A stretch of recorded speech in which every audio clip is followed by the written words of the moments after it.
Hello everyone, আজকে একটা important news নিয়ে আমরা আলোচনা করছি যে সদ্গুরুর ঈশা ফাউন্ডেশন যেটা রয়েছে সেখানে পুলিশ রেড হয়েছিল, কিন্তু সুপ্রিম কোর্ট থেকে সেই রেড পুলিশের যে অ্যাকশন যেগুলো নিয়েছিল সেগুলোতে স্থগিত করার জন্য আদেশ দিয়েছে। তো কি কারণে মাদ্রাজ কোর্ট অর্ডার দিয়েছিল এবং সুপ্রিম কোর্ট সেই অর্ডারকে খারিজ করেছে এবং স্থগিত করেছে, সমস্ত কিছু আজকের ভিডিওতে আমরা দেখবো। আর আমাদের ভিডিওর লক্ষ্য শুধু নিউজ কভার নয়, নিউজের সঙ্গে সঙ্গে নিউজ থেকে আমরা কি ধরনের কারেন্ট অ্যাফেয়ার্স জানতে পারি সেগুলো নিয়েও কিন্তু আমরা আলোচনা করব। তো চলো আজকে আমরা দেখে নিই আজকে আমাদের এই যে নিউজটা রয়েছে কি কারণে সেখানে রেড হয়েছে এবং সঙ্গে সঙ্গে এর থেকে কি ধরনের কারেন্ট অ্যাফেয়ার্স আমরা জানতে পারি।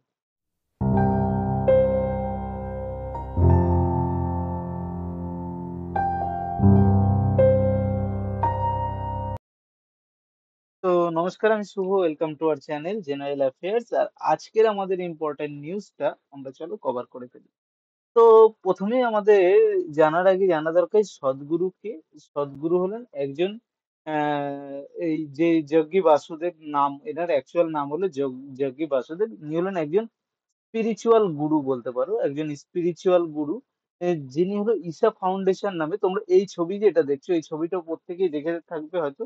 এই ঈশা ফাউন্ডেশন যেটা রয়েছে এটা হলো মহাকাল ছবি, এটা কি ঈশা ফাউন্ডেশনের একটা মূর্তি।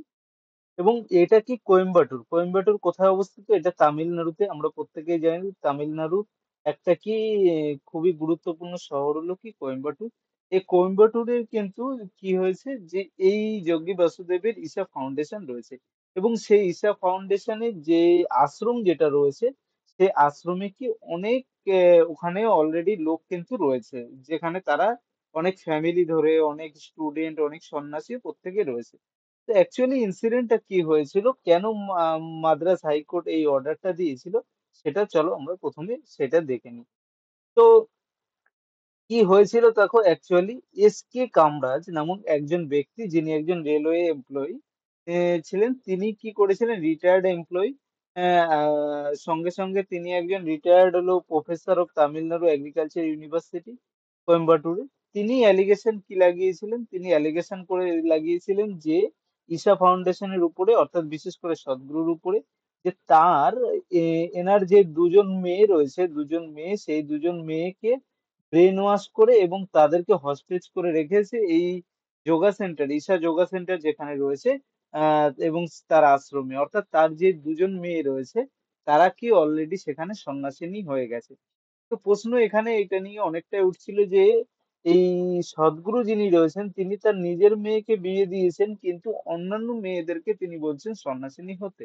কিন্তু অ্যাকচুয়ালি কি কেসটা সেটাই, কি বলছে সুপ্রিম কোর্ট থেকে সেটা আমরা চলো আমরা দেখে নেবো। তো সুপ্রিম কোর্টে এই যে ইনসিডেন্টটা ছিল, এই ইনসিডেন্টটা নিয়ে একটা পিআইএল ফাইল করা হয়, এবং এর ফলে কি হয়, এই প্রথমে মাদ্রাজ যে হাইকোর্টটা রয়েছে সেই মাদ্রাজ হাইকোর্ট থেকে কি করা হয়, অর্ডার দেওয়া হয়, এবং ওখানকার যে পুলিশ রয়েছে, যে ঈশা ফাউন্ডেশনকে, যে রয়েছে কোর্টের জাজমেন্ট অনুযায়ী যে ঈশা ফাউন্ডেশনে পুলিশ রেড করতে, এবং সেখানে যে ক্রিমিনাল কেস, এর আগেও অনেক ক্রিমিনাল কেস রেজিস্টার রয়েছে, সেইগুলোর বিষয়ে কি করা, ওইখানে জাজ করা এবং তার ডিটেলস কালেক্ট করার জন্য সেখানে কিন্তু প্রায় 150 জনের একটা পুলিশ বাহিনী সেখানে পাঠানো হয়েছিল। ঠিক আছে, এই ঈশা ফাউন্ডেশনের পক্ষ থেকে। তো এই নিয়ে কি পুলিশ এই যে যেটা ছিল সেই নিয়ে কি হয়েছে, সুপ্রিম কোর্টে এই কেস যাওয়ার পর, অর্থাৎ সুপ্রিম কোর্ট কি বলছে, মাদ্রাজ হাইকোর্টের যে ডিরেকশন রয়েছে অর্ডারটাকে, সেই অর্ডারটাকে তারা কি করেছে বর্তমানে স্থগিত করে দিয়েছে, এবং সঙ্গে সঙ্গে বলেছে যে পুলিশ কোনো রকম অ্যাকশন, ফার্দার কোনো রকম অ্যাকশন নেবে না এই এখানে, যতক্ষণ না পর্যন্ত এই যে রেফারেন্স, যে মানে অ্যালিগেশন যেটা রয়েছে সেই সম্পর্কে, বিশেষ করে কোয়েম্বাটুর রুরাল পুলিশ যারা রয়েছে জুরিডিকশনে, তারা কি করবে, একটা এনকোয়ারি করবে। এবং সুপ্রিম কোর্টের নিয়ম অনুযায়ী যে সেখানে কি সুপ্রিম কোর্ট বলছে যে একটা এনকোয়ারি করবে এবং তার ফাইল স্ট্যাটাসটা কি আছে সেটা কোর্টকে, অর্থাৎ সুপ্রিম কোর্টকে জানাবে, এইটা বলে দেওয়া হয়েছে। কিন্তু পুলিশ কোনো ধরনের জন্য অ্যাকশন না নেয় সেটাও কিন্তু সুপ্রিম কোর্টের পক্ষ থেকে বলা হয়েছে। তো এখন প্রশ্ন একটা চলেই আসে যে কেন সুপ্রিম কোর্ট এটা বলতে যাবে। এই যে ব্যক্তি রয়েছেন ইনি তো কি করেছেন, ইনি অ্যালিগেশন করেছেন এবং এফআইআর করেছেন যে তার দুজন মেয়েকে সেখানে কি করা হয়েছে, সেখানে হোস্টেজ করে রাখা হয়েছে এবং ব্রেন ওয়াশ করা হয়েছে এটা তিনি বলেছেন। তবুও কেন সুপ্রিম কোর্ট এই ধরনের আদেশ দিল সেটা একটা বোঝার বিষয়। তো দেখো সুপ্রিম কোর্ট কেন দিয়েছে? সুপ্রিম কোর্ট এর আগেও যে এই দুজন মহিলা অর্থাৎ কামরাজ যে রয়েছে তার দুজন মেয়ে তাদেরকে কিন্তু হাইকোর্টে তারা কি করেছিল অ্যাপিয়ার হয়েছিল এর আগে এবং সেখানে তারা কি বলেছে সেখানে তারা বলেছে যে না তাদেরকে কোনো রকম ঈশা ফাউন্ডেশন থেকে কোনো রকম ব্রেন ওয়াশ তাদেরকে করানো হয়নি এবং তারা নিজেদের স্বইচ্ছায় সেখানে সন্ন্যাসিনী হয়ে রয়েছেন এবং তাদের কোনোভাবে সেখানে আটকে রাখা হয়নি।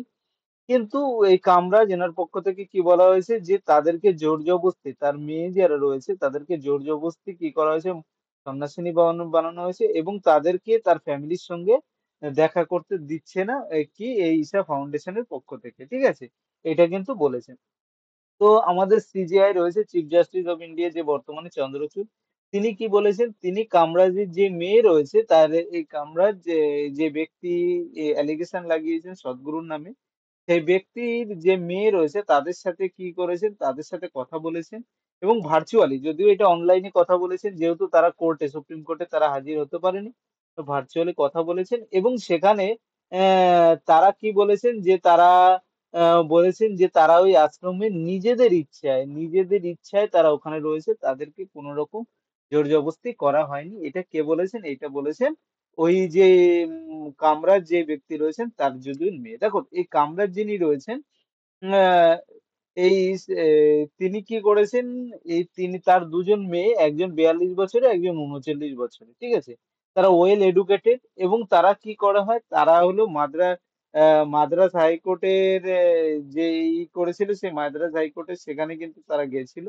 অর্থাৎ তারা বলেছিল এবং সঙ্গে সঙ্গে দেখো এই মাদ্রাস হাইকোর্ট থেকে একটা কোয়েশ্চেন তোলা হয়েছিল যে এই ফাউন্ডেশনের প্র্যাকটিস কি ধরনের প্র্যাকটিস করানো হচ্ছে এই নিয়ে এবং সঙ্গে সঙ্গে মাদ্রাস হাইকোর্টে সদ্গুরুকে প্রশ্ন করেছিল যে কেন এই মহিলা যারা রয়েছে তাদেরকে তিনি এনকারেজ করছে কি মঙ্ক হওয়ার জন্য এবং তার নিজের মেয়েকে কেন তিনি তাহলে সেটেল করেছেন এবং বিয়ে দিয়েছেন এই প্রশ্ন কিন্তু মাদ্রাজ হাইকোর্ট এবার কি এই এর পক্ষ থেকে কি বলা হয়েছে এই মেয়েদের যখন এই দুজন মেয়ে যারা রয়েছে দুজন মেয়ের যখন বয়ান নেওয়া হয়েছে সেখান থেকে তারা কি বলেছে তারা বলেছে যে না তাদেরকে তারা নিজেদের স্বইচ্ছায় সেখানে কি রয়েছে এবং তারা তাদেরকে কোনোভাবে আটকে রাখা হয়নি তারা ফ্রি টু ট্রাভেল অর্থাৎ ফ্রিলি যেখানে সেখানে মুভমেন্ট করতে পারে নিজেদের ইচ্ছা মতো তারা যেতে পারে এবং তাদের যে প্যারেন্ট রয়েছে অর্থাৎ কামরা যে ব্যক্তি রয়েছে এবং তার মা যে রয়েছেন এবং সঙ্গে সঙ্গে প্রত্যেকে কিন্তু তাদের সঙ্গে একটা নির্দিষ্ট সময় পর পর দেখাও করেন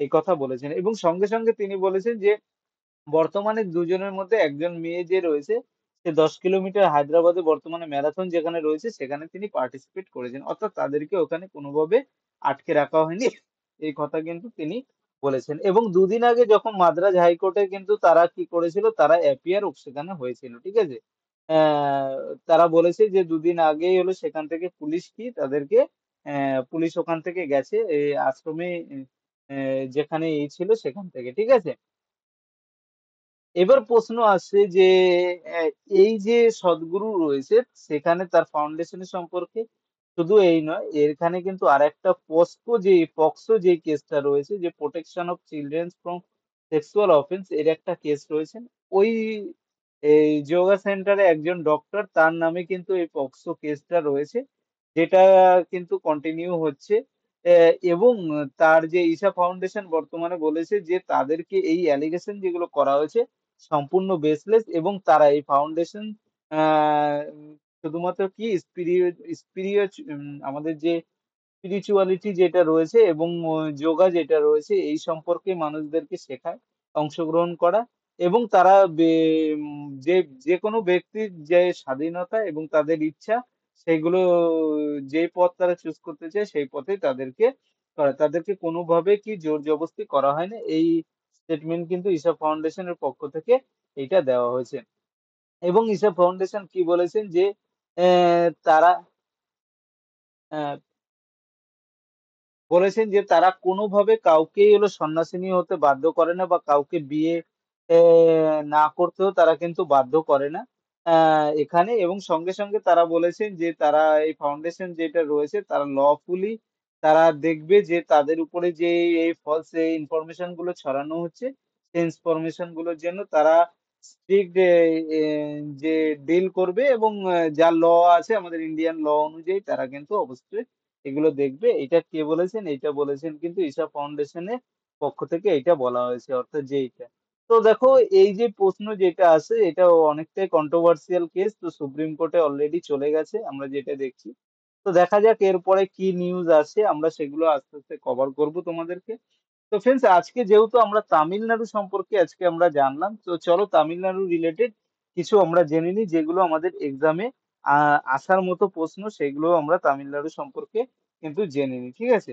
তো প্রথমেই প্রথমেই তামিলনাড়ু সম্পর্কে আমাদের যেটা আসতে পারে, এটা কি তামিলনাড়ুর বর্তমানে যেটা রয়েছে, বর্তমানে প্রথম প্রশ্ন আমাদের যেটা আমরা বলতে পারি যে তামিলনাড়ু কি? তামিলনাড়ু হলো আমাদের ইন্ডিয়ান কি একটা স্টেট রয়েছে, ঠিক আছে? এই তামিলনাড়ুর যে